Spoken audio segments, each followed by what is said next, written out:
I was very excited to be able to be social with all the girls again, and of course have a couple drinks. We do see in the trailer that, they did highlight some of your drinking this season. Yes, that I like to have a good time. Yes. Did you feel like maybe you were drinking more so this season because of everything that you had going on at home? Well, it's not even that I was drinking more. You have to understand, I'm a social drinker, so I hadn't been socializing in months. So my tolerance was non-existent before, like it's below zero. So I don't know how many drinks it takes to get the center of a lollipop. Okay, I don't. So excuse me if I get a little excessive and, get turned up, because I don't know what my limits are. So yeah, I haven't been out in a long time. I'm extremely stressed out with everything that's going on. I'm at a party and I'm about to get drunk, okay? So I'm not an alcoholic, okay? I just like to have a good time. There's nothing wrong with that. Yes, I'm sure everybody's tolerance, like if you have a sip now and you go out, you're...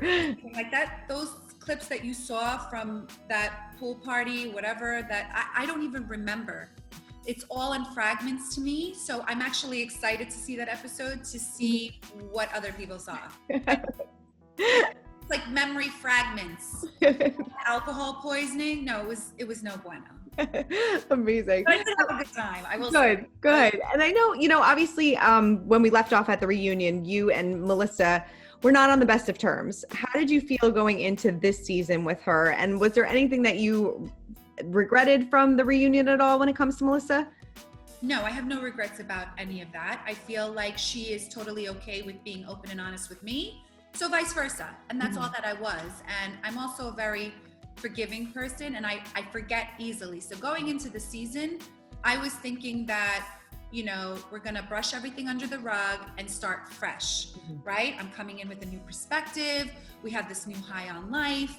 And I was hopeful that I could start a friendship with her, which you guys will see how that pans out. Yeah. Did you feel good? Do you feel good about your relationship status now?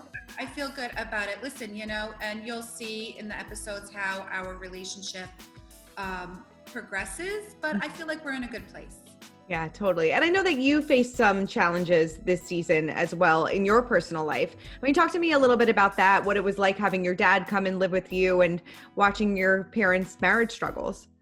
Well, yeah, I think a lot of people have been dealing with this type of issue during the quarantine and the pandemic, being forced to have to be together constantly, right? My brother ended up closing our jewelry store, our family jewelry store that we've had for years, which was very upsetting, just couldn't survive. And he figured instead of staying here idle, he'll go move to Turkey since his wife's paperwork wasn't in order. But when he left, he also took the buffer that was in between my parents. Also, my father now no longer has a business to go to every day. So now he's home with my mom. And I think just them being together, confined all the time, just caused a lot of bickering, which is when I suggested my father to come live with me. But that drew up a lot of issues between my mother and I. Yeah. Did you feel like you had to pick sides between the two of them? Ultimately, I was thinking I was doing it for both of them. Right. It wasn't that I was picking sides. Like if I could, my mother, her house that she has, she built that all on her own with her own money, and it's her house. So it's not like I could take her away from her house. I took my dad away because ultimately it is my mother's house. It's in her name. And I felt like I was doing my mother a favor. I never looked at it as taking sides until my mom told me how she felt, which she was not happy about me getting involved in her marriage. Yeah. How are things with you and your mom now? We are currently not speaking. Okay. How does that make you feel? I'm sad about it because, I feel like I was doing it all for her. But, as they say, no good deed goes unpunished. Sure. She's angry with me for getting involved between her and her husband. I'm trying to make her see that, although I respect her relationship with her husband, she has to understand that he's also my father. And I can't leave my father out on the street.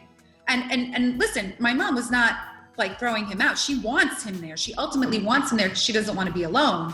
It's just that why would I leave either of them in a situation that was so unhealthy with the way that they spoke to each other? You know, if God forbid my father was physically abusive towards my mother, I would take my mother away from that situation. I felt that my mom's words and my father, like both of them together, was emotionally abusive. So I just thought taking them apart would be the best thing for them.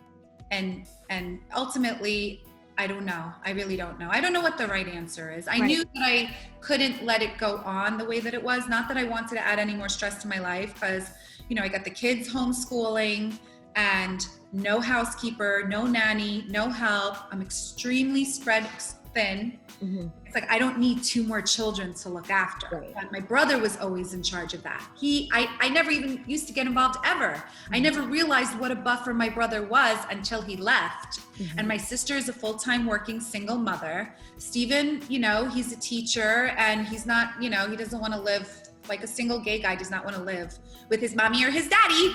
Okay, so like there was nobody else except me, and you know, now I'm dealing with it. I'm hoping that time heals all wounds, and my mom will see that like ultimately I did this so that they could stop fighting and have some peace in their life. Right.